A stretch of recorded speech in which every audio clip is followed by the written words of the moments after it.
जंगल के हृदय में एक खरगोश संतुष्ट होकर हरी घास को चरता है, जो पास में छिपे खतरों से अनजान है। जंगल जीवन से भरपूर है। जैसे ही अन्य प्राणी छाया से निकलते हैं, उनकी आंखें आदिम भूख से चमकती हैं। चहचहाते पक्षियों की सिम्फनी के बीच जंगल अपनी असली प्रकृति को उजागर करता है।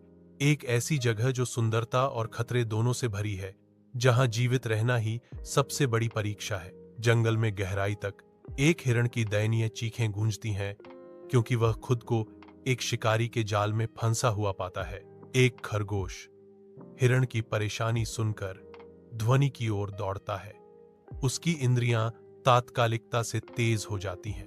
करुणा से प्रेरित होकर खरगोश फंदे को कुतरना शुरू कर देता है, जो फंसे हुए हिरण को मुक्त करने के लिए दृढ़ है। विजय के एक क्षण में खरगोश हिरण को मुक्त करता है।